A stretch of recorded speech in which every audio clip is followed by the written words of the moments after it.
Buenas tardes a todos otra vez. Les damos la bienvenida al Centro de Estudio de Hermenéutica, esta vez con una presentación muy especial desde Marruecos. El profesor Abdel Fattah Essin va a hacer una presentación de un estudio de campo sobre un trabajo de campo, perdón, sobre mujeres de la vida cotidiana dentro del COVID-19. En esta oportunidad lo acompañan 3 colaboradores del centro que él preside, del Space Mediation, que son Laila Krawati, Mohamed El Fatih, perdón, y Adija Boussena. Queremos dar un especial agradecimiento al profesor Cyril Connet, que nos acompaña hoy también desde Francia, y estamos en colaboración, en charlas con él, porque pronto seguramente nos dará una presentación. Gracias, Cyril, por tu presencia. Bueno, no sé si quieren, bueno, ya paso a presentarlo formalmente al profesor Abdel Fattah Essin. Desde septiembre de este año se desempeña como profesor autónomo. Trabajó como profesor investigador en el Instituto Universitario de Africanos, Euromediterráneos e Iberoamericanos, ex Instituto de Investigación Científica, Universidad Mohamed V. Coordinador nacional de la Red Marroquí de Sociología. Coordinador de la Red Africana para la Migración y el Desarrollo. Presidente del Espacio de Mediación. Especialista en temas de desarrollo y migración con interés por la metodología y un enfoque en los derechos humanos, la ciudadanía, el ocio, la mediación con respecto a la migración en general, incluyendo categorías sociales de vulnerabilidad tales como la exclusión, precariedad, violencia, radicalización y gestión de conflictos. Ha ocupado un puesto titular en la antigua URSS, donde ha dirigido varios programas de investigación en humanidades y ciencias sociales sobre juventud, ciudadanía y migración, que han sido coronados por varias publicaciones. También está afiliado al Máster Medios de Comunicación y Migración y a la Educación e Integración de Niños y Jóvenes en Circunstancias Difíciles, de la Facultad de Humanidades y Artes.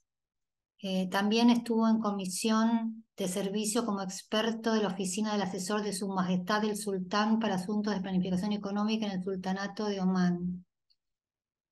También estuvo de servicio en la Escuela Nacional de Arquitectura como parte del programa de apoyo a la enseñanza de las humanidades a los arquitectos. Finalmente ha sido contratado como consultor para realizar estudios e informes de varias agencias de la ONU, como UNICEF, UNESCO, SEA, OIM, y agencias regionales y ONGs nacionales e internacionales. Bueno, les voy a contar brevemente ahora cómo nos conocimos con el profesor Abdel Fattah Essin. Nos conocimos en Buenos Aires en marzo de este año, en el marco del Foro Mundial en el Foro Mundial de Derechos Humanos, donde tuve el gusto de conocerlo presencialmente, cara a cara, gracias a Milka Zambrana, y luego seguimos hablando todo este tiempo a la distancia para poder lograr hoy esta presentación, para que nos deleite con esta presentación. Abdel Fattah, no sé si querés comenzar.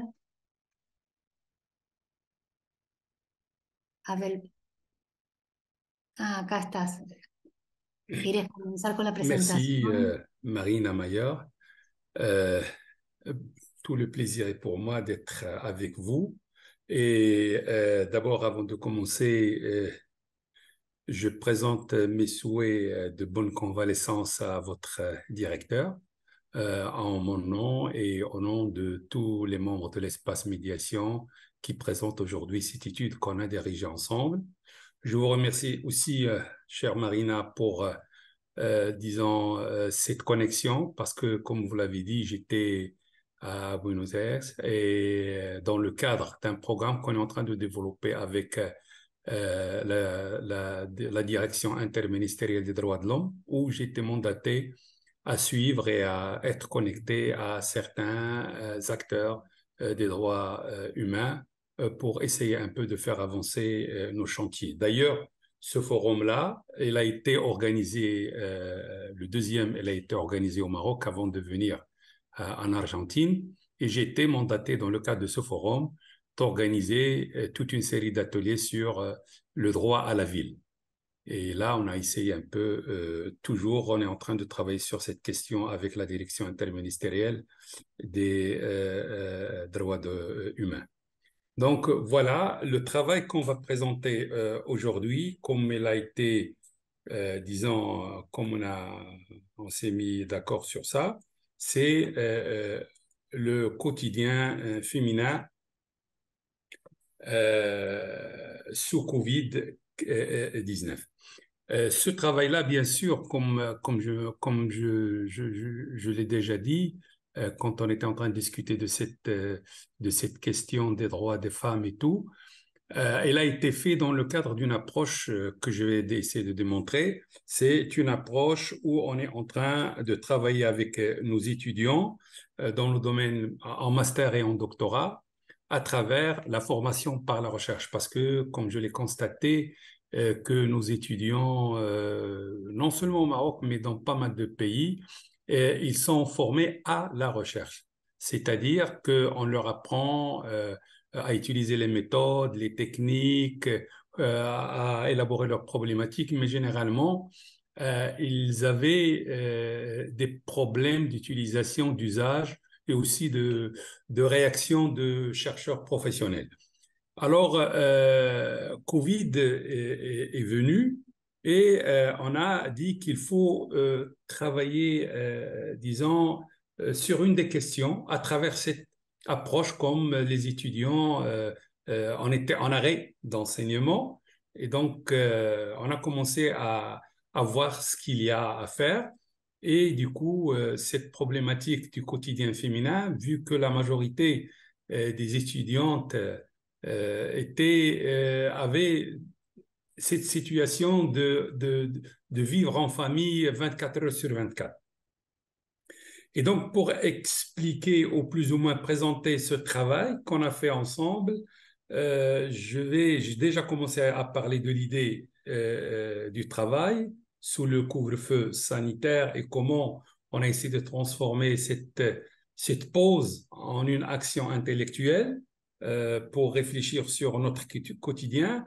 Et comme vous le savez, généralement, quand on est en train de réfléchir sur un phénomène à chaud, on a toujours parfois des problèmes. Et donc, on n'est pas essentiellement dans le cadre, disons, d'un phénomène qui a terminé, disons, sa boucle. Et donc, on peut tirer les leçons, on peut en discuter. Peut-être aujourd'hui, c'est encore mieux, mais à ce moment-là, on était en plein dedans et on était, nous aussi, sujets et objets. C'est-à-dire, on est en train de travailler sur la chose et aussi, on fait partie on subit sous couvre-feu. Donc, je vais essayer de parler un peu pourquoi on a choisi cette thématique-là, le quotidien féminin sous Covid-19. J'ai déjà donné un de ces éléments, mais je vais retourner pour y parler plus. Je vais essayer aussi de parler de la question de la démarche qu'on a établie, le constat et bien sûr les perspectives de cette étude qu'on est en train de revisiter. Alors, je vais ne pas accaparer la parole, mais je vais donner les éléments essentiels et on est prêt à envoyer à tout un chacun qui lit l'arabe, le français, de lui envoyer la copie numérique. S'il nous contacte, vous avez mon adresse en bas, c'est là, c'est eaf.flh@gmail.com.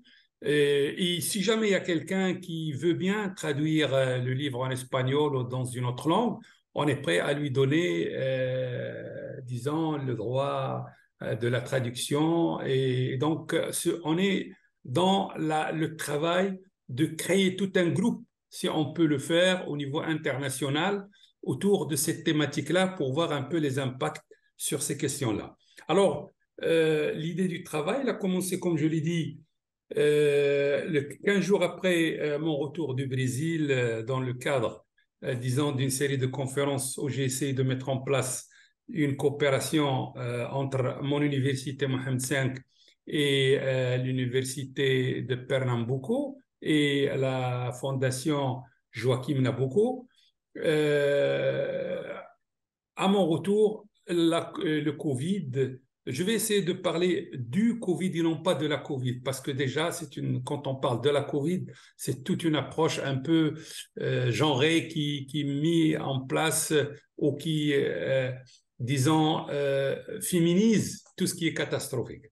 Alors, c'est pour ça que je parlerai du Covid. Donc, Covid-19 commence à occuper le devant de la scène médiatique. Et donc, j'ai reçu une invitation, comme je suis membre du Forum social mondial, de certains amis qui ont créé Viral Open Space. C'était le 20 mars que le Maroc a déclaré le couvre-feu. Et le premier cas a été enregistré déjà. Le 25, j'ai reçu cette invitation. On a organisé une activité entre Espace Médiation et Réseau marocain de sociologie. On a fait une petite activité, on a fait l'évaluation et on a dit que voilà, il faut essayer un peu de développer cette question, surtout que ma présentation et le travail à laquelle ont participé avec moi certains jeunes chercheurs que j'encadre et certains collègues, c'était la culture de la maladie et la maladie de la culture. Comme vous le savez, avec dans le début de la Covid, on parlait beaucoup plus de plusieurs. C'est un châtiment divin, c'est beaucoup plus c'est chinois, c'est la Chine qui était derrière tout ça. Chacun, on a commencé à ne pas craindre, à ne pas croire à la science. Et donc, on a choisi de parler de ça et du coup, dans nos débats, la question du quotidien féminin est sortie et elle était majeure. Pourquoi? Parce que c'est la première fois où les femmes, avant on parlait un peu de liberté parce que plus ou moins il y avait la femme qui travaille hors de son foyer, mais quand il entre, c'est comme il y a eu une dichotomie entre ces deux. Mais maintenant, sous le couvre-feu, elle est au four et au moulin, comme on dit, et il doit faire tout le travail. Donc, avec ce poids-là, on a choisi le quotidien, mais on a demandé comment faire. On est sous couvre-feu, comment faire cette étude-là? Alors, comme vous le savez, ce quotidien, comme j'ai dit, il a été abordé sous la notion, disons, pardonnez-moi, il était abordé d'abord sous l'angle de la division, voir un peu la question de la division du travail et l'occupation des temps selon le sexe. Aussi, nous avons essayé un peu de le voir, disons, pour essayer un peu de donner on s'est concerté, on a dit qu'il faut donner la parole aux femmes et de les laisser parler comme ils le désirent. Et donc, dans ce cadre-là, les formes de parole, les prises de parole qu'on avait, on peut les répertorier en 3 grandes catégories. On avait les femmes qui ont voulu parler de leurs conditions féminines en tant que femmes, sous forme de conférences ou disons, de débats ou d'interviews. Aussi, on a d'autres qui ont présenté des analyses de situations selon leur manière de voir ou selon leur activité, c'est-à-dire universitaire, société civile ou autre, tandis que d'autres intervenants parlaient beaucoup plus de leurs préoccupations sous Covid. Bien sûr, la manière de prise de parole, c'était à distance, à travers Zoom, l'application Zoom, mais on enregistrait tout cela sur notre plateforme Facebook, sur notre page Facebook. Et donc, on avait les questions directes et on avait aussi les questions que certains animateurs rapportaient des conversations et de ceux qui nous suivent sur Facebook. Et donc, la démarche de notre méthode, c'était une démarche, comme je l'ai décrit, simple, mais tout en essayant de prendre les choses de manière un peu, de manière sérieuse, dans le sens où on était un peu vigilant vis-à-vis, vous allez voir si vous avez lu, ou ceux qui vont lire le livre, on était en train de discuter aussi bien les concepts que la terminologie, que les mots utilisés, les idées. Donc, disons, on a essayé de réfléchir à partir d'une chose que ce qui est certain a besoin de preuves. Alors, quand certaines femmes parlent de certaines situations où on n'a pas l'habitude de les entendre parler de ces choses-là, on demande plus d'informations, on demande plus de données, aussi on demande beaucoup plus d'explications, d'éclairages sur certains concepts, etc., etc. Aussi, notre démarche, tout en donnant la liberté aux femmes invitées, on était, disons, rigoureux dans le respect de notre hospitalité académique, en essayant un peu de suivre la femme dans sa manière et son choix de dire ce qu'il veut dire et comment le dire, mais en essayant aussi de respecter notre méthode, c'est-à-dire toujours aller poser la question sur les concepts qui demandent plus de clarté, qui demandent plus d'argumentation, et les expliquer, disons, et cette question de débat ouvert avec le hasard des intérêts des uns et des autres sur un phénomène à chaud, nous a révélé beaucoup de données et beaucoup d'éléments sur lesquels on est en train de retourner et de voir avec notre réseau qu'on est en train de former, s'il y a possibilité de comparer, de parler, parce qu'aujourd'hui on va parler beaucoup plus de mémoire, on va parler beaucoup plus, disons, de réactions lointaines, ce n'est pas comme avant. Et donc, la méthode aussi qu'on a choisie une fois qu'on a terminé ce travail-là, à partir des hypothèses mentionnées, on a demandé à tout un chacun disons, de retranscrire les textes et de les envoyer aux femmes pour les valider. Mais dans notre travail, on n'a pas envoyé le verbatim, c'est-à-dire on n'a pas envoyé, disons, disons, la conversation et la prise de parole que ces femmes ont fait.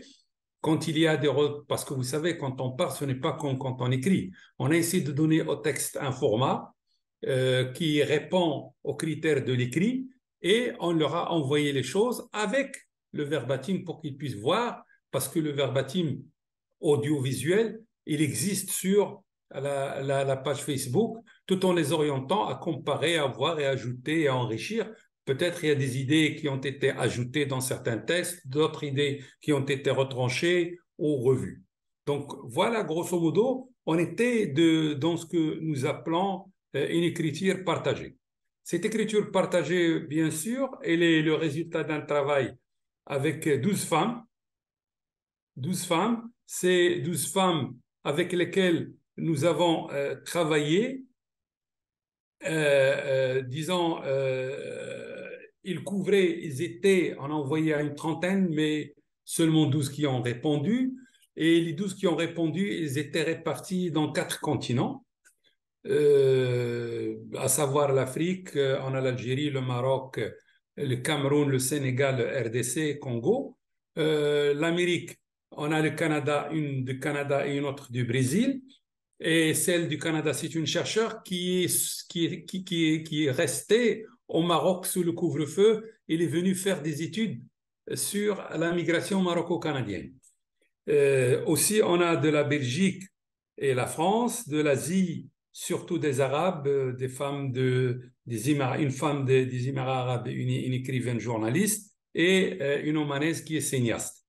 Et il faut noter aussi qu'on a eu, dans le cadre de ces femmes-là, il y avait beaucoup de femmes qui ont double nationalité et qui vivaient qui étaient soit en situation de migration, soit en situation, disons, de mobilité universitaire ou autre. Et comme je l'ai dit, on a parmi cet échantillon, il y avait les universitaires, les avocates, et donc et en plus, ils représentaient des générations différentes. Leur âge varie entre 30 et 60 et plus de 60 ans. Donc, avec bien sûr des loisirs différents, des intérêts différents. Et donc, mais comme on va le constater, la majorité ont opté pour un interview après une brève intervention, malgré que d'autres ont choisi des conférences dans le sens académique du terme. Alors, ce sondage aléatoire nous a ouvert une fenêtre, comme on dit, mais cela nous permet d'avoir une idée sur ce qui s'est passé dans ce quotidien-là. Alors, le constat, je vais le livrer en 4 éléments.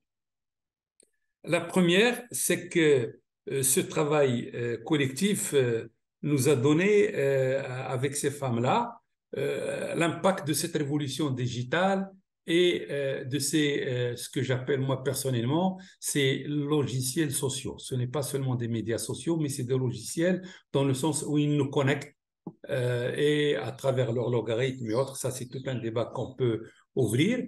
C'est que depuis cette place du digital, des médias sociaux, a occupé de plus en plus le quotidien des gens et il a joué un rôle très intéressant. On a entendu parler, au début, le télétravail était réfléchi, mais ce n'était pas encore posé sur la table d'une manière aussi accrue qu'aujourd'hui.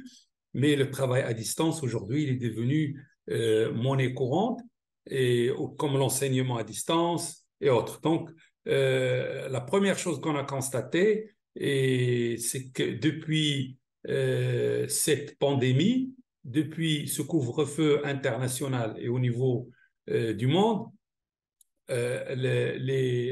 disons, les médias, la technologie digitale occupent tous les interstices de la vie des gens et les encadrent. Et même, aujourd'hui, on parle beaucoup plus de celui qui est connecté et celui qui est déconnecté. Donc, on est à jour quand on est connecté, on n'est pas à jour quand on est déconnecté. Donc, cette connectivité est devenue beaucoup plus une forme d'inclusion au monde et à cette mondialisation qui nous rassemble et qui impacte notre quotidien. La deuxième chose, c'est la perméabilité des frontières entre le public et le privé, c'est-à-dire que l'espace, au début, il y avait 2 espaces, on les définissait bien et chacun ne connaît pas l'autre assez bien quand on est dans son espace public, à savoir, par exemple, une famille quand les enfants sortent au travail, à l'école, les parents au travail, chacun va s'occuper de ce qu'il a à faire. Mais le grand problème, c'est qu'aujourd'hui, ils vivent 24 heures sur 24 avec le couvre-feu sanitaire dans la même enceinte, dans la même maison. Alors, il faut penser aux gens qui vivaient dans des espaces réduits. Ils sont nombreux, 4, 5 membres de la famille, ensemble, les enfants avec leurs différents âges et leurs choix, et donc jouer, etc., etc. La maman qui est parfois et généralement elle travaille hors du domicile, et là à gérer deux types de travail en même temps. Donc, et on a commencé à entendre même dans des hautes sphères de décision, par exemple, Guterres l'a dit, il faut politiser le privé, c'est-à-dire le privé est devenu politique, dans le sens où la vie ne se passe pas seulement dans l'espace public, mais il se passe aussi dans le privé qui était quelque chose qui n'a rien à voir, qui doit être respecté, c'est une intimité. Mais aujourd'hui, depuis cette pandémie-là et ce couvre-feu, la question de l'espace privé, espace public est devenue autre. Et surtout, les catégories les plus précaires. On a vu que les enfants, avec les femmes, ils étaient victimes de violences, de tout type de violences. Euh, Parfois, les jeunes qui avaient des habitudes, leurs habitudes cachées des parents, de la famille, dans leur vie privée, dans leur espace public ou leur espace privé qui se passe ailleurs, hors de leur maison, hors de leur domicile, se trouvaient dans des situations, disons, qui parfois frisaient la violence. Et donc, cette transformation mérite à être suivie, à revoir un peu, à redéfinir ce qui est privé, ce qui est public, et aussi à revoir un peu les relations dans ces espaces. Aussi, à cela s'ajoute une troisième grande idée, à savoir, ou variable, c'est le poids de ce cumul des travaux domestiques et professionnels pour la femme. Et là, on a découvert, on a commencé à comprendre cette fausse, entre guillemets, division libérale du travail, où la femme, en sortant travailler dehors, il ne s'est pas libérée du travail et du joug, du travail domestique qui est basé sur et divisé sur, disons, la différence sexuelle. Et du coup, en retournant à la maison avec le couvre-feu sanitaire, et les femmes devaient, leur budget temps, leur quotidien est devenu très amer et il y avait beaucoup de pression psychologique et beaucoup de fatigue, beaucoup de tension, voilà. Et, et donc, c'est pour ça qu'on a reposé la question que j'ai énoncée au début, est-ce que notre culture est malade? Et comme notre culture elle est malade, il ne nous a pas offert des moyens pour parler qu'on a vraiment une véritable culture de la maladie. On l'a vu au début avec la théorie de conspiration, on l'a vu avec le châtiment divin. Plusieurs personnes en ont parlé. Et donc, on a vu ceux qui étaient plus ou moins contre tout contrôle de l'État parce que c'est pas vrai. La question aussi du vaccin. Donc, vous voyez que cette culture qui régnait, elle est malade. Pourquoi? Parce que, d'abord, nous qui parfois parlons de la science, de son rôle et tout, on a vu que les discours autour de la science, de la médecine comme science, il y avait beaucoup d'idées et les gens étaient tiraillés. Ce qui est vrai, ce qui est faux, les fake news, etc. Donc, vous voyez que tout cela nous a impacté. Alors, quelles sont les perspectives pour ne pas accaparer votre temps? Alors, le couvre-feu nous a démontré que la nature peut prendre son droit si l'homme reste convivial. Alors, on a vu dans le cadre de ce tableau triste que j'ai brossé, parfois des photos, des vidéos qui circulaient où, par exemple, la faune a repris sa part dans la ville, des oiseaux, disons, des ours, parfois des pumades. Disons que la nature, en l'absence de l'homme qui ne circulait pas ou qui circulait que rarement, a repris sa place et on a commencé même à entendre que aussi l'effet de serre commence à régresser. On a même entendu parler que la calotte glaciaire commence à se reconstituer, etc. Donc vous voyez un peu que cette convivialité, ce retrait de l'homme de la nature, ce passage de cette notion de l'anthropocène où l'homme contrôlait tout, a démontré que ça peut régler certains problèmes et ça peut aider. C'est une des perspectives auxquelles il faut réfléchir et qu'il faut prendre au sérieux dans des approches concernant le contre-productivisme, la notion de l'anthropocène et autres. La deuxième grande idée qui nous a intéressés et qui nous interpelle toujours et qu'on essaie de développer, c'est aussi la société ne peut pas marcher avec un seul pied. C'est-à-dire que la femme, la question de la femme et le genre, c'est une question intéressante qu'il faut poser sur la table. Et comme l'a dit, disons, l'agenda 2000, 30 que on ne peut pas marcher tout en laissant certains sur le trottoir. Et donc, la question de la femme, c'est une question qui a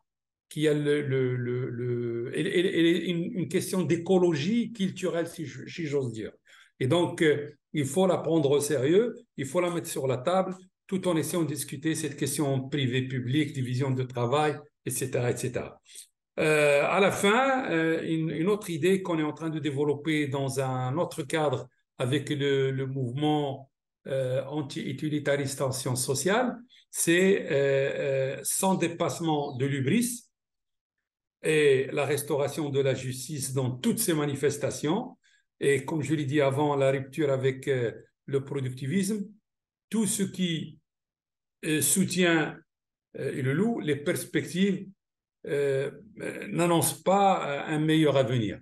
C'est-à-dire que si on continue dans cette approche néolibérale, avec cette mondialisation galopante et qui dévore tout et qui est culturophage, et qui se base sur le productivisme, sur un peu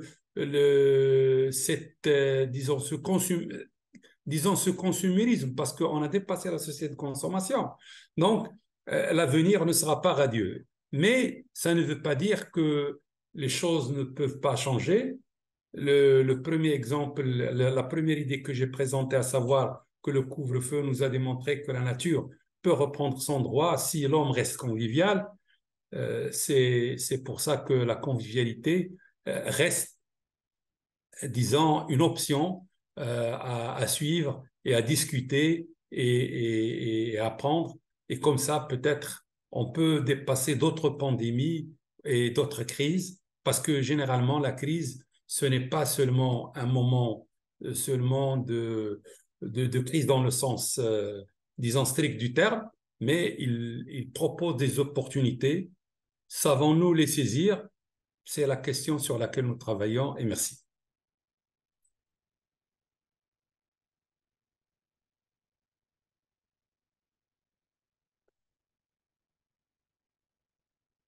Voilà. Merci pour vous et merci Marina et Assur. Muchísimas gracias. Muchas gracias. ¿Querés abrir el debate con tu gente? Ahí no te veo, Abdel Fattah. Nos acompañan también, no sé si lo dije ya, Laila Krauti, bueno, Mohamed El Fatih y Haudi Pusena, perdón por la pronunciación. No sé si ellos van a arrancar con el debate.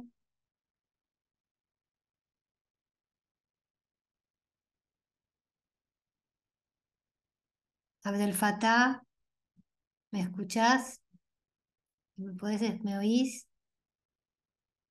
Donc, s'il n'y a pas de questions, ici, les collègues qui ont participé, les jeunes chercheurs qui ont participé avec nous à ce travail, s'ils ont des éléments à ajouter, qu'ils puissent le faire pour un peu aviver le débat.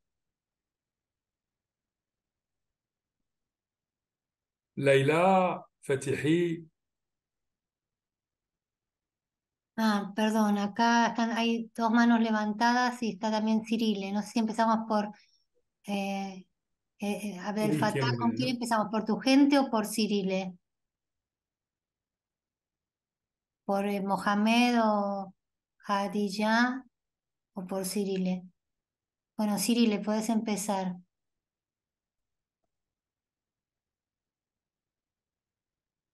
Cirile, sí. Je vous remercie, madame. Merci. Je voulais commencer donc par remercier toute l'équipe qui a organisé ce séminaire et puis surtout remercier Abdel Fattah, le conférencier, qui nous a bien informés de la situation des femmes sous le Covid. Alors, J'ai écouté avec beaucoup d'intérêt la présentation du collègue et je me suis posé la question de savoir si on arriverait au même constat si le statut des participantes à l'étude était différent. Parce que j'ai constaté que les femmes qui ont participé sont à peu près toutes des cadres.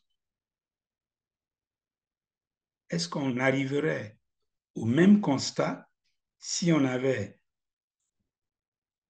comme participantes des ouvrières, des femmes dans le secteur du commerce, etc. C'est ma première question.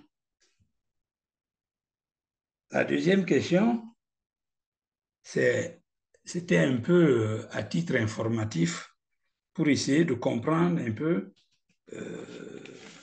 quelle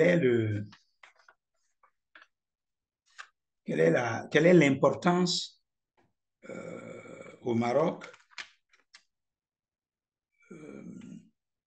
de la loi. Est-ce qu'on peut dire que les lois ont produit un certain progrès? Parce que je sais que les usages restent à peu près dans nos pays en Afrique du Nord, du Sud, à l'Ouest, les usages restent assez paternalistes. Alors, est-ce que dans le contexte marocain, on observe des progrès de la loi, justement dans le sens de garantir la parité homme-femme? Je vous remercie.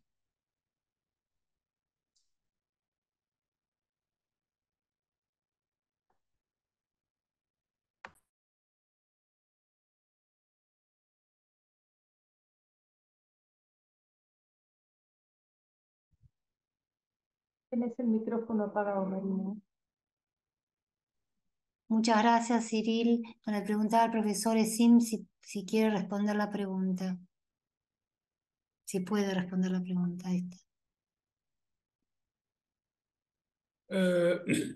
Je pense, je laisserai la parole d'abord aux jeunes chercheurs, soit Leïla ou Boussena, à répondre et après j'ajouterai d'autres éléments si jamais le cas se pose. À vous la parole. Bonjour tout le monde, est-ce que je peux intervenir? Allez-y, Khadija. Sí, por supuesto. Ouais. Est-ce que vous m'entendez? D'accord. Bonjour tout le monde. Vraiment, c'est un honneur pour moi d'être parmi vous aujourd'hui à ce salon virtuel autour des quotidiens féminins sur Covid-19. Comme il a été précédé par le professeur Abdel Zine, cet ouvrage traite un sujet très important, c'est celui des vécus des femmes durant la pandémie de Covid-19. Comme vous le savez tous, la pandémie n'était pas facile pour tout le monde, hommes et femmes, surtout pour les femmes. D'ailleurs, plusieurs statistiques démontrent des femmes victimes de violences conjugales ayant des problèmes socio-économiques. Donc, l'importance de ces livres se manifeste dans la nature de sujets traités, d'une part, les profits des participants de la manière de la présentation qui sort de l'ordinaire, en d'autre part. Ce que je voudrais ajouter pour ne pas être trop long, déjà le professeur a tout dit à propos de cet ouvrage, mais ce que je voudrais ajouter, c'est à propos de l'importance de l'espace public au moment de la crise sanitaire. Parce qu'en absence de l'espace public, on ne peut pas savoir si une femme est violentée ou un enfant est maltraité. Et avec le confinement, le violent, c'est-à-dire le bourreau, n'a aucun contrôle dans son espace privé.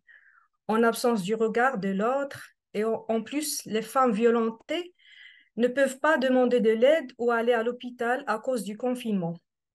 Cela avait un impact sur leur accès à l'espace public et sont restés dans l'espace privé, cet espace où se passent des violences basées sur le genre, notamment les viols, les coups ou la violence en général. Donc, le problème rencontré en ce moment-là, c'est que l'accès à la police était limité parce qu'on était dans le cadre du couvre-feu sanitaire. Même l'accès à la justice a été problématique. Alors, c'était difficile de pouvoir rendre compte des questions de violence basées sur le genre. Ça, d'une part. Et pour répondre à la question de Monsieur Cyril, en quelque part, je vais céder la parole à Monsieur Abdel Fattah Zine pour ajouter plus d'éléments. Mais à propos des statuts des participantes, je crois que l'accès en ce moment-là du confinement était très difficile pour avoir l'accès aux femmes travailleuses, aux femmes ouvrières. Donc, l'accès, c'était limité pour les femmes, euh, si on peut dire, les femmes travailleuses dans le domaine formel. Et dans le domaine informel, c'était très difficile d'avoir d'accès à ces femmes. Voilà, c'est ce que je peux dire à propos de cette question. Merci. Gracias, profesora. No sé si quieres agregar algo. Alors, je peux, si jamais Laïla ou Fatihi ne peut rien ajouter, je peux répondre à Monsieur Cyril. Laïla, vous avez des choses à ajouter? Fatihi? Bonjour à tous. Je pense que je vais éclairer quelque chose et ajouter quelque chose. Et après, vous cédez la parole, monsieur, pour euh, plus nous donner des éclairs, si vous me permettez. Allez-y, allez-y. Oui, alors bonjour tout le monde. Merci au Centre d'études herméneutiques pour l'organisation de cette conférence. Bien sûr, M. Fattah Zine, dans sa présentation de ce travail, a éclairci plus mieux tous les côtés de ce travail-là. Aussi, moi, je veux seulement se focaliser sur deux points. La première point concerne la méthodologie et la deuxième point, c'est elle qui aura la relation avec la question posée par M. Cyril. C'est des constats qu'on a marqués de ce travail-là. Pour le premier point de la méthodologie, M. Abdel Fattah a éclairé, je pense que dans la méthodologie, on a travaillé par deux niveaux. Le premier niveau, c'est celui qui est éclairé par M. Abdel Fattah Zine, ce qui concerne la méthodologie d'organisation des conférences, comment on a collaboré les informations, comment on a choisi, si je peux le dire, notre échantillon, mais on a aussi travaillé sur un autre niveau. C'est le niveau de nous comme une équipe de travail. Ce niveau-là, c'est comment on a discuté, comment on a élaboré le travail et le ramasser et le présenter dans un livre, ce qui est présenté aujourd'hui. Alors, dans ce niveau-là, je pense que on a de la première parler de deux points. Le premier point, c'est comment interpréter les sujets élaborés par les femmes. Et le deuxième point, c'est comment on a pensé la manière de travailler. Sachant bien que dans ce point-là, on a un paradoxe entre la norme du travail associatif, parce qu'on travaille dans le cadre de l'espace médiation, et aussi on a la norme de la recherche scientifique, parce que le but, c'est de réaliser un livre qui peut nous donner un point sur le quotidien féminin pendant le COVID-19. Alors, pour cela, on a essayé de mieux discuter entre nous et ce côté-là montre l'importance de l'échange entre l'équipe de travail et la concertation. Et on a présenté notre travail dans la forme d'un rapport qui a gardé les principes et idées qui sont annoncés par les femmes et aussi on a parlé des constats signalés par nous. Et pour cela, ça nous mène au deuxième point, ce qui concerne le constat. Pour les constats, on peut parler de trois niveaux de constat. On a le constat au niveau des macro, et cela, on parle de l'impact découvert sur les structures socio-économiques de la société en total, et les femmes aussi comme des acteurs dans la société. Alors, dans la pandémie, la société a changé toutes ses activités sociales et économiques vers les maisons. Alors, ça a impacté un peu le cadre relationnel du travail parce qu'on a importé ce qui est hors de la maison à la maison. C'est les relations de travail et les relations économiques. On commençait de les traiter par la technologie à la maison. Aussi, on a un niveau, d'autres niveaux, c'est le niveau micro qui a aussi qui a impacté les individus directement en parlant des mesures sanitaires prises à la maison, de l'éloignement, on parle aussi du contrôle sanitaire périodique. Alors, tout cela a aussi impacté les femmes parce que les femmes qui ont amené leur travail avec elles en maison, ils ont aussi des engagements dans la maison, c'est les engagements du domicile envers les enfants, envers le mari, envers le ménage. Alors, cela aussi a impacté la situation de la femme. Et bien sûr, tout cela a impacté la culture comme un autre niveau ou bien un troisième niveau qui s'élabore et qui a nous donné quelque chose pour parler de la situation des femmes comme un indice dans la société qui nous donne qu'il y a encore une vulnérabilité chez les femmes. Merci. Alors, si vous permettez, je peux répondre directement tout en remerciant les collègues d'avoir éclairé certains points à M. Cyril. D'abord, la femme, ou si vous voulez dire, il n'y a pas de femme type, mais les problèmes de la femme sont les mêmes problèmes de toutes les femmes. Ils changent seulement en ce qui concerne le degré ou, disons, le répertoriage.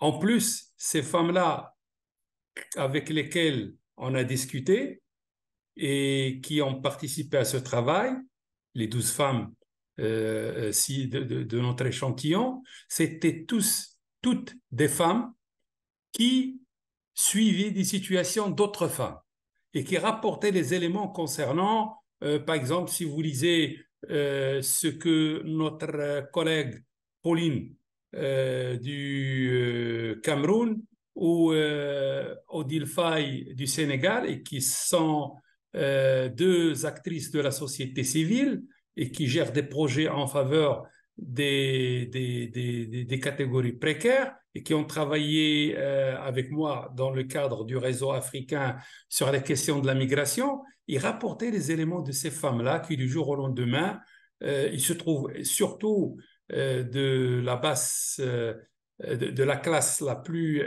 démunie, sans travail.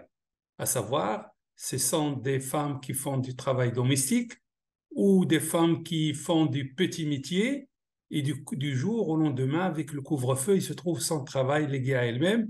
Et au moins ces deux travaux, sans parler aussi, si vous lisez le texte de Madame Chafia qui a vécu à Paris, et c'est une Algérienne qui travaille avec nous aussi, ou le texte de Sarah, l'avocate militante politique, jeune avocate qui a des problèmes, qui a parlé beaucoup plus des problèmes des lois et surtout des problèmes, disons, d'accès à la loi en France. Donc, grosso modo, je ne pense pas que les éléments, les résultats vont changer. Peut-être ce qui va changer, peut-être, c'est le classement des problèmes. Mais grosso modo, je ne pense pas que ça a impacté la réalité et le quotidien de toutes les femmes. Donc ça, c'est la première constatation. Aussi, il faut mentionner une autre chose, c'est que à travers notre travail, on avait aussi un veille stratégique, c'est-à-dire on suivait ce qui circulait sur le quotidien, autour du quotidien féminin dans les médias sociaux, à savoir YouTube, TikTok et autres. Et donc, si vous lisez l'ouvrage, vous allez voir une certaine analyse dans l'introduction et la préface où on a essayé un peu de remonter ces informations-là. Alors, concernant le Maroc, il est vrai que le Maroc d'aujourd'hui n'est pas, surtout depuis la Constitution de 2011, n'est pas le Maroc, disons, qu'on a vécu, qu'on a appelé le Maroc des années de plomb.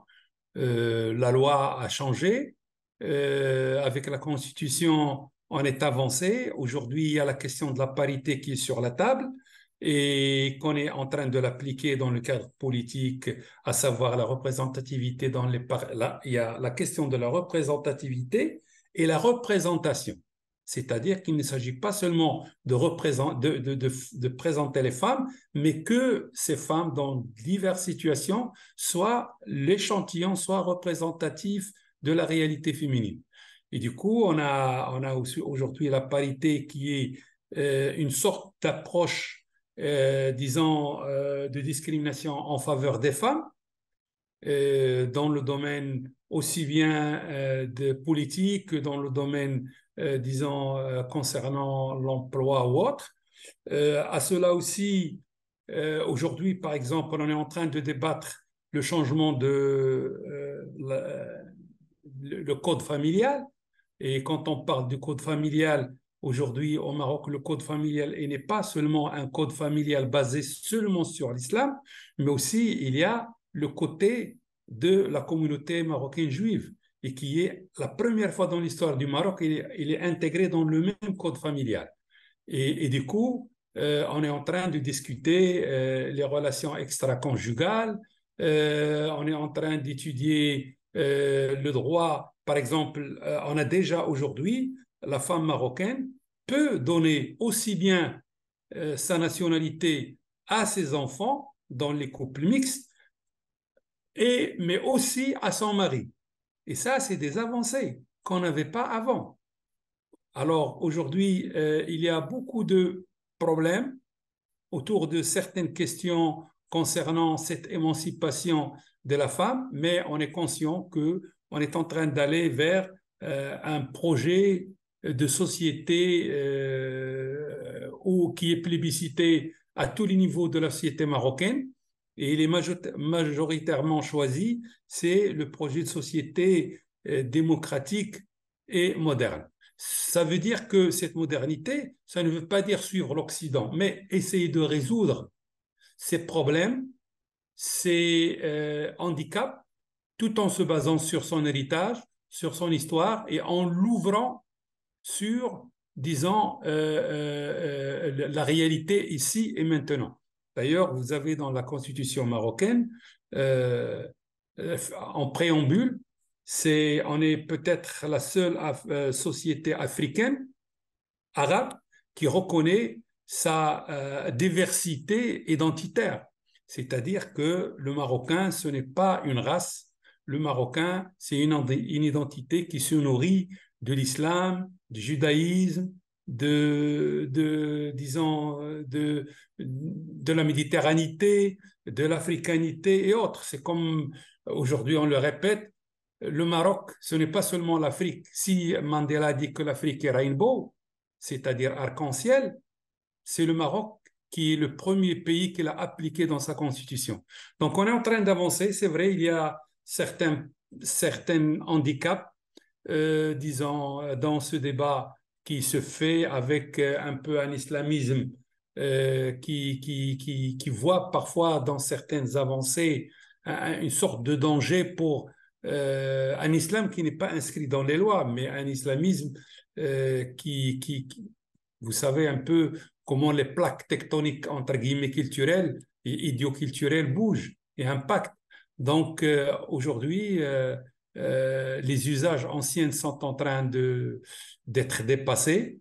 Et donc, c'est un débat qu'on est en train de vivre en ce moment même au Maroc sur certaines questions et surtout qu'aujourd'hui, comme je l'ai dit, le code de la famille marocaine est sur la table parce qu'il y a certaines choses où la COVID, ou le Covid plutôt, nous a aidés à mieux les comprendre. Merci. Voilà, c'est tout ce que j'ai à dire. Gracias, Perdón. Gracias, profesor El Fati. No sé, Laura, ¿querés preguntar vos? Buenas tardes, muchas gracias en primer lugar, profesor Estil, y también Coné. Bueno, mi pregunta es muy breve. Usted mencionó en un momento que la casa, es decir, la vida privada se volvió política, y justamente es uno de los aspectos que me resulta muy interesante es preguntarse, esta reducción, digámoslo de esta manera, de la vida pública que tuvimos durante la pandemia, justamente trajo como consecuencia una menor participación en espacios y en acciones y en iniciativas públicas. Entonces me interesaría preguntarle si hubo como una vuelta de tuerca, decimos nosotros, si hubo como una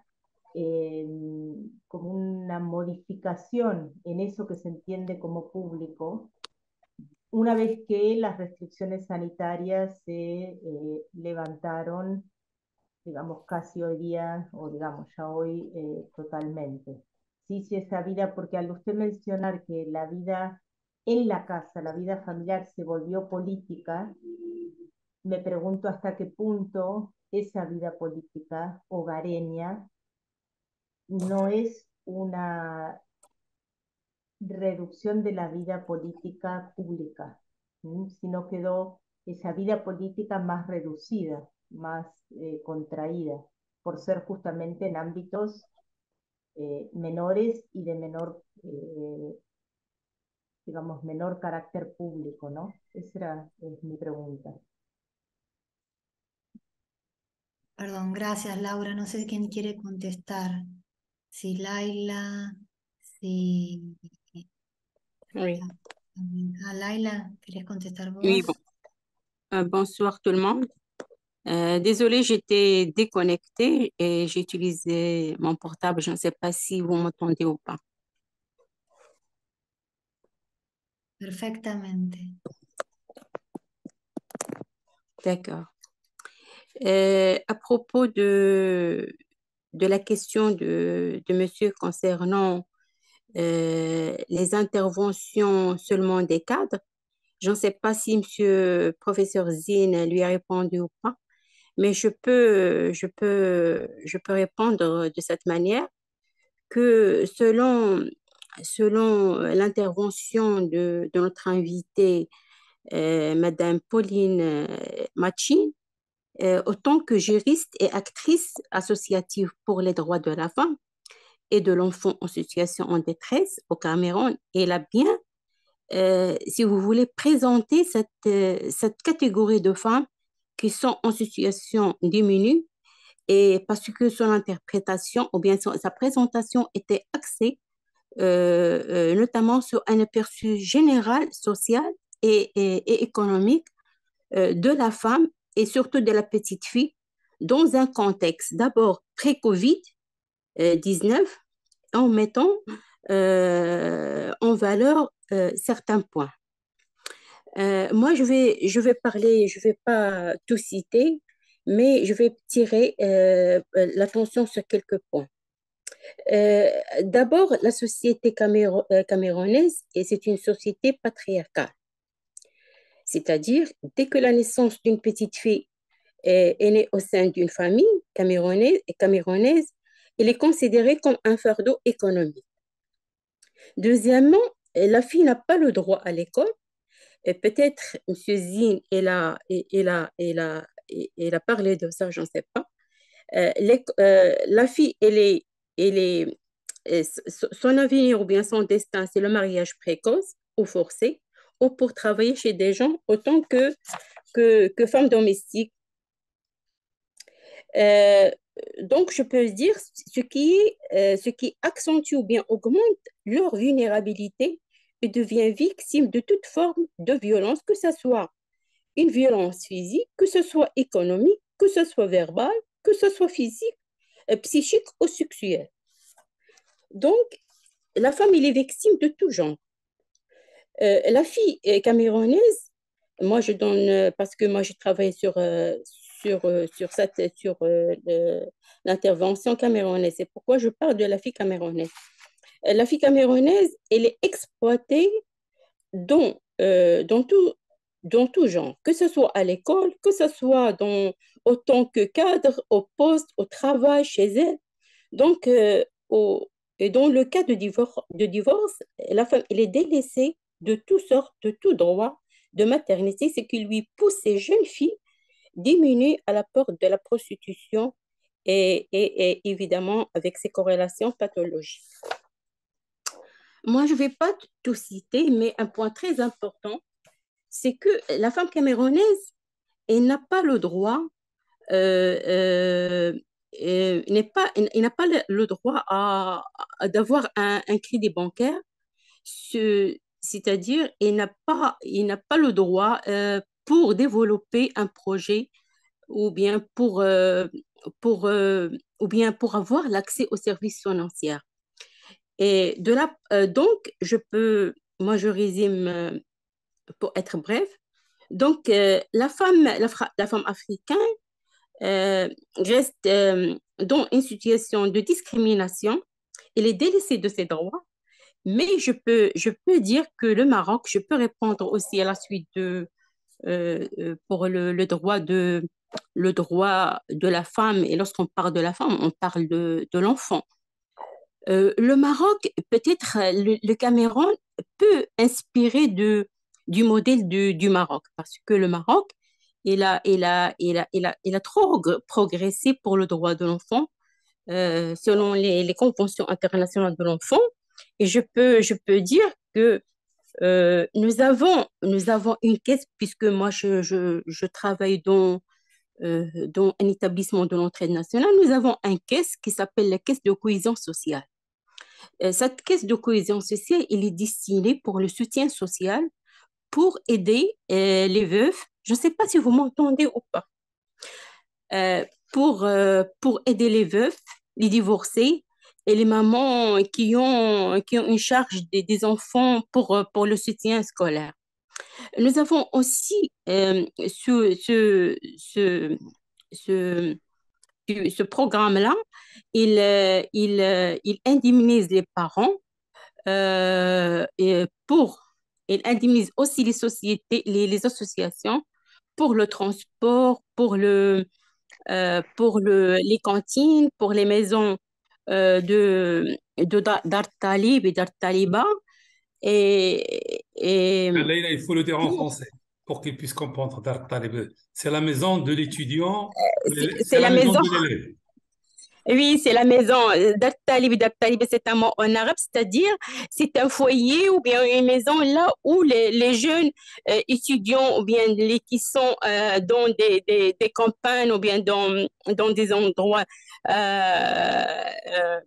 loin de la ville de l'école sont pris en charge. Il y a une charge qui est journalière, il y a une charge complète. De la même pour la femme où nous avons parlé de la femme violentée, nous avons créé, ou bien le Maroc a créé un espace multifonctionnel, c'est-à-dire cet espace, il est destiné pour les femmes, pour la prise en charge des femmes qui sont violentées, que ce soit qui ont subi de la violence physique ou bien verbale, comme nous l'avons dit tout à l'heure, que ce soit ou qui sont en détresse, soit ils ont subi de la violence de la part de leur époux ou bien parfois de la part de leur famille, père et frère. Puisque nous avons parlé tout à l'heure, nous avons dit que nous sommes l'Afrique, elle est patriarcale. Donc, ces femmes-là, ils sont protégées, c'est un refuge pour elles. Ils sont accueillis, ils reçoivent un soutien, de l'accompagnement, de l'orientation juridique et pour être intégrés social via un apprentissage d'un métier selon leur niveau de scolarité. Donc, nous avons aussi nous avons un programme Tessir. Ce programme Tessir, c'est un programme aussi de l'éducation nationale. C'est un programme. Excusez-moi, Tessir, ça veut dire facilitation. Ça veut dire facilitation, oui, c'est un facilitateur, c'est un programme c'est un programme pour lutter contre le décrochage scolaire ou bien l'abandon scolaire de ces enfants-là parce que les parents, ils préfèrent, c'est-à-dire ils décrochent l'enfant, c'est-à-dire de l'école pour qu'il l'aide dans l'élevage ou bien dans la maçonnerie ou peu importe, ou bien pour avoir de l'eau, etc. Mais le Maroc a pensé à sa stratégie de TCI, c'est-à-dire facilitateur. Il leur donne, et il soutient les parents, ou surtout les mamans, avec un certain somme d'argent, selon le niveau scolaire de chaque enfant. Grosso modo, nous avons, c'est-à-dire le Maroc a progressé, elle a fait beaucoup sincèrement, il, il respecte, il essaie de respecter les droits de l'enfant et de la femme, mais ça reste beaucoup, il reste beaucoup encore de travail à faire et à œuvrer pour ça. Voilà. Pour ne pas être long, j'ai beaucoup de choses à dire, mais pour ne pas être long, j'arrête là. Merci. Vraiment. Merci Leïla. Peut-être il y a notre amie Pauline qui a levé la main. Je ne sais pas si vous pouvez lui donner la parole, parce que c'est une des actrices de la société civile qui a participé au travail, qui a été invitée à prendre la parole dans ce travail-là. Bonsoir à tout le monde. Bonsoir, professeur Abdel Tafa. Bonsoir à toutes celles qui ont pris la parole. Est-ce que vous m'entendez? Est-ce que vous m'entendez, s'il vous plaît? Sí. On vous entend, allez-y. Ok.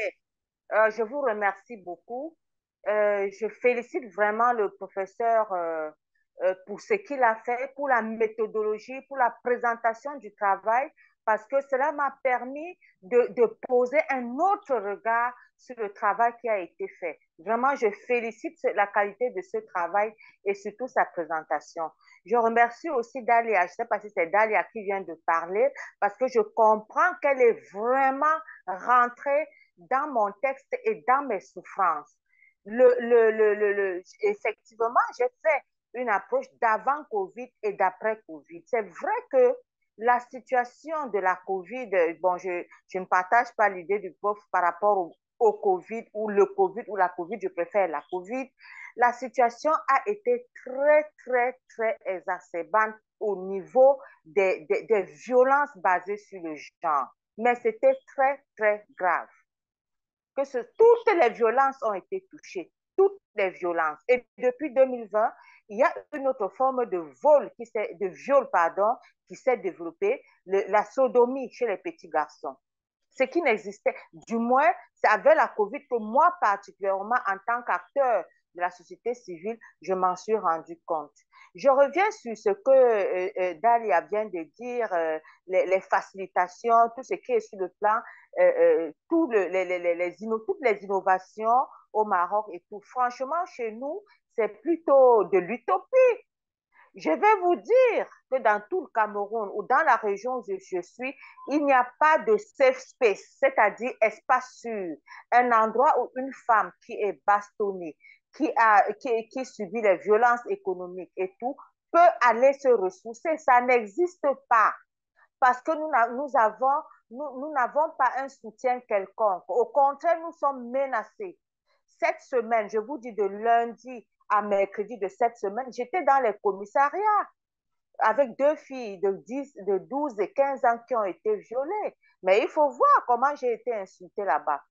Actuellement, je suis plutôt allée au niveau de l'hôpital pour m'assurer qu'on leur a donné la pilule du lendemain et qu'on les a mis sous traitement antirétroviral. Mais sur le plan des lois, ça ne bouge pas. Ça ne bouge pas. Vous parlez des droits des enfants. Ici, déjà au Cameroun, nous n'avons pas le code de la famille. Il faut que je vous le dise. C'est à l'Assemblée depuis plus de 10 ans. Il n'en est jamais sorti. On continue de parler de l'enfant adultérin, enfant légitime, l'enfant illégitime, l'enfant naturel à patrie, l'enfant naturel à maître. Voilà le poids que porte l'enfant camerounais aujourd'hui.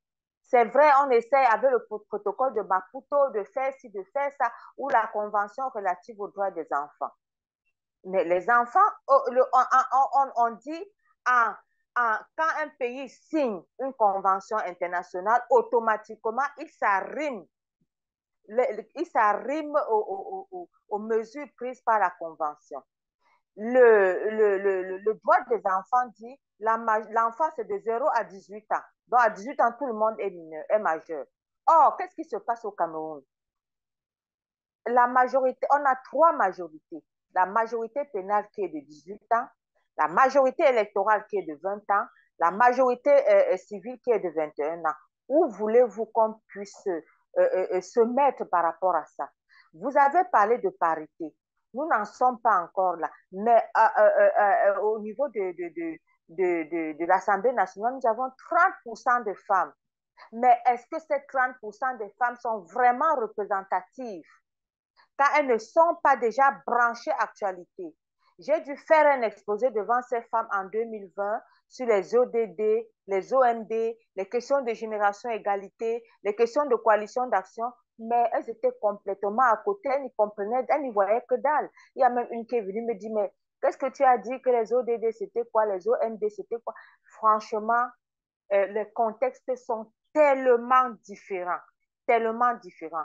Et tout ce que je retiens de la COVID-19, c'est la digitalisation de la vie, par exemple, ces rencontres Zoom comme celles que nous sommes en train de faire.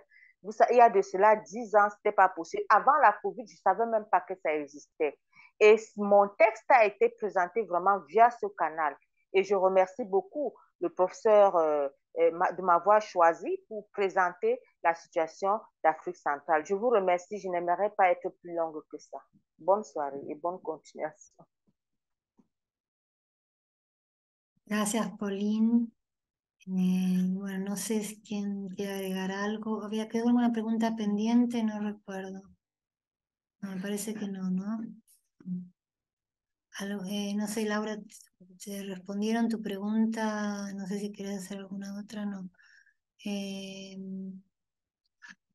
¿Dónde está Abdel Fattah? ¿Me escuchás? Profesor Esim, ¿me escucha? Oui, je vous entends et je vous suis. Donc, je ne sais pas s'il y a No sé si d'autres quiere questions. agregar algo.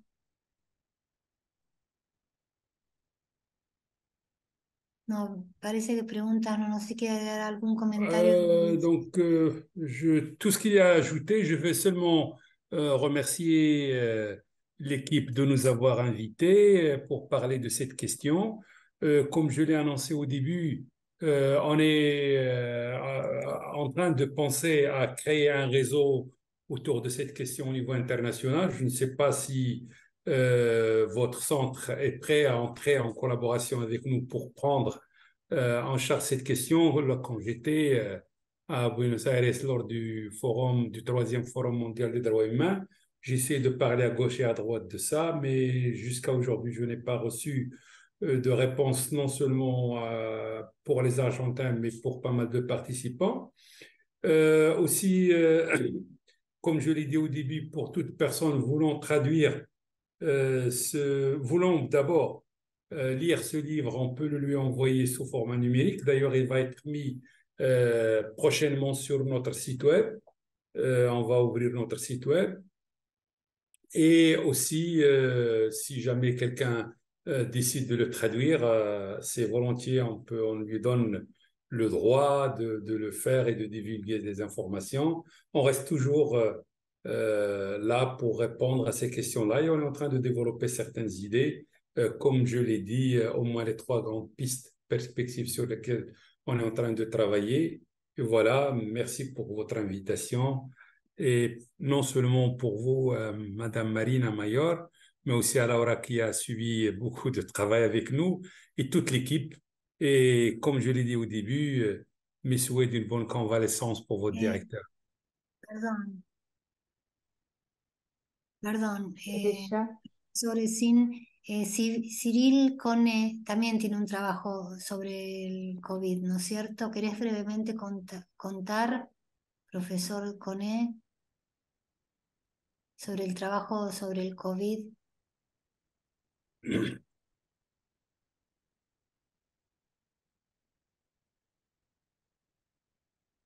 Merci, professeur Mayor. Je voulais ajouter à ce que j'ai entendu que de façon globale, hein, de façon générale, il faut dire que la situation de la femme, la condition de la femme en Afrique est une condition déplorable. Et la COVID a accentué les difficultés et les souffrances pour les femmes, pour les Africaines de façon générale. Et du coup,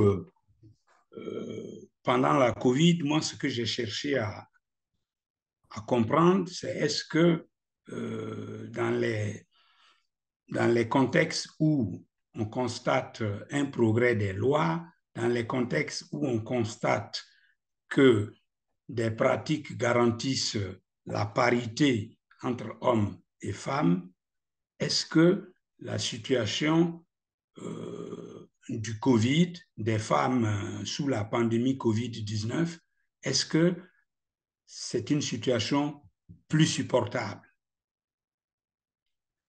Je dois dire que mon papier qui a répondu à cette question dans l'ouvrage publié à l'Institut d'études avancées de Nantes,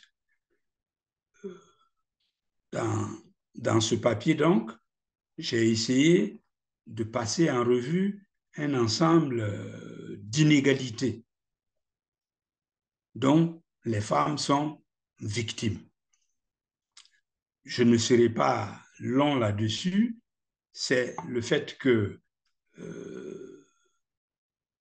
elles sont à la fois en train de s'occuper du foyer, en train de s'occuper des enfants, les aider pour leur apprentissage et en même temps, elles sont préoccupées par leur emploi. Donc, elles se retrouvent à avoir des journées excessivement longues. Les journées qui étaient déjà difficiles, écrasantes et pénibles avant la COVID se sont avérées encore beaucoup plus lourdes et surchargées d'activités sous la COVID. Et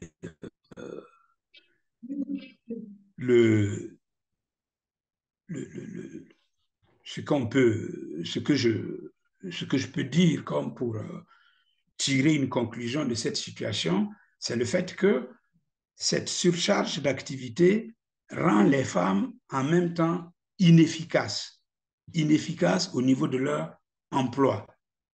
Et on peut craindre justement que dans la mondialisation libérale, dans ce monde global où le capital et les sociétés, les entreprises cherchent à réaliser du profit, on peut craindre donc que les femmes soient déclassées au moment de la restructuration économique comme n'étant pas productives, alors que justement, en fait, elles sont victimes d'injustice. Donc, c'est un peu pour dire que, de façon générale, c'est une situation au sud, en Afrique, qui est mauvaise, mais elle n'est pas non plus, elle n'est pas exagérément belle au nord. Pour ce que j'ai vu, beaucoup de femmes ont souffert de dépression pendant la pandémie Covid. En France, où j'ai été moi-même pendant toute cette période. Et du coup, je pense qu'il y a effectivement des enseignements qui doivent être tirés après cette pandémie. C'est justement de se dire qu'il est temps de faire quelque chose pour soulager l'humanité, tout en sachant que le bonheur simplement de la femme, c'est la condition du bonheur de l'humanité, parce que c'est elle justement qui booste la civilisation, c'est elle qui tient la vie et donc fait la famille, fait donc la joie.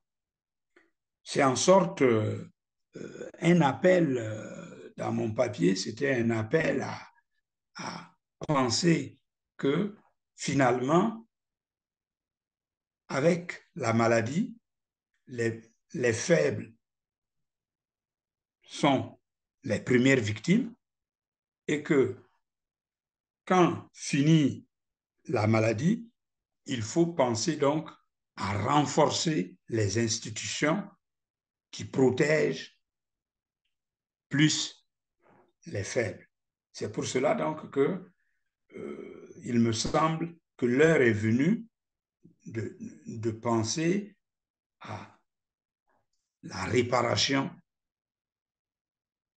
et à l'amélioration des conditions de vie des femmes pour que justement la parité qui est l'horizon visé soit une réalité. Voilà ce que